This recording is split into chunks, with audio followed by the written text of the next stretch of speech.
स्वतंत्रता से पूर्व भारत में बिहार के सुंदरगढ़ में करसन सिंह नाम का एक संपन्न जमींदार रहता था। उनकी बहुत बड़ी जायदाद थी। उनके खेतों में कई ग्रामीण काम करते थे। उनके पास 1 एकड़ जमीन थी, लेकिन उन्हें अपनी खूबसूरत हवेली पर अपने दोस्तों और रिश्तेदारों के खौफ से बहुत ज़्यादा गर्व था। हवेली गांव के सबसे दूर पूर्वी हिस्से में स्थित थी। यह सामने एक और भी सुंदर बगीचे से घिरा हुआ था, जिसमें गुलाब, गेंदा, दलिया आदि जैसे विभिन्न फूल थे। हवेली के पिछले हिस्से में कुछ एकड़ में फैले आम के बाग थे। जमींदार के 2 बेटे थे, करतार सिंह और विक्रम सिंह। करतार सिंह की शादी अगले गांव के एक और जमींदार सतनाम सिंह की बेटी श्यामली से हुई थी। करतार सिंह से छोटे विक्रम सिंह की शादी कुसुम से हुई थी, जिनसे वह विदेश में पढ़ाई के दौरान मिले थे। बहुत लंबे समय तक करसन सिंह ने अपने बेटों, बहुओं और पोते पोतियों के साथ एक बहुत ही खुशहाल और संघर्षपूर्ण जीवन व्यतीत किया। इसके बाद अंग्रेज आए।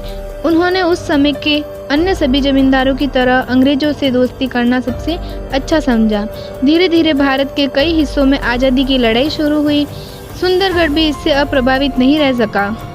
जैसे ही सुंदरगढ़ की स्थिति बिगड़ती गई, विक्रम सिंह कुसुम और उनके 2 बेटों के साथ सभी परेशानियों से दूर विदेश चले गए और वहीं बस गए। उसने अपने पिता और भाई को साथ चलने को कहा, लेकिन करसन सिंह अपनी जमीन और संपत्ति छोड़ने को तैयार नहीं थे, जहां उन्होंने अपना अधिकांश जीवन बिताया था।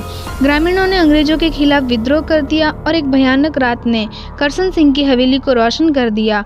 उन्होंने अंग्रेजों से दोस्ती करने की कीमत चुकाई। आग में करसन सिंह का पूरा परिवार जल गया। हादसे की खबर विक्रम सिंह तक पहुंची, लेकिन इस डर से कि उनके भारत आने से उनके परिवार की जान को खतरा हो सकता है, उन्होंने वापस आने से खुद को रोक लिया। बरसों बीत गए और विक्रम सिंह ने अपनी पैतृक गांव लौटने के बारे में कभी नहीं सोचा। समय के साथ उनके बेटे बड़े हुए, उनकी शादी हुई और उनके बच्चे हुए। उनके बड़े बेटे का एक बेटा और छोटे बेटे का एक बेटा और एक बेटी थी। विक्रम सिंह अपने बेटों और पोते पोतियों के साथ बहुत खुशहाल जिंदगी व्यतीत करते थे, लेकिन जैसे जैसे वह बूढ़ा होता जा रहा था, वह और अधिक उदासीन होता गया। वह अपने पोते पोतियों को अपने गांव की कहानियां सुनाया करते थे। बच्चे उन कहानियों को बड़े उत्साह से सुनते थे। कई साल के बाद जब पोते बड़े हुए तो उन्होंने भारत आने का फैसला किया।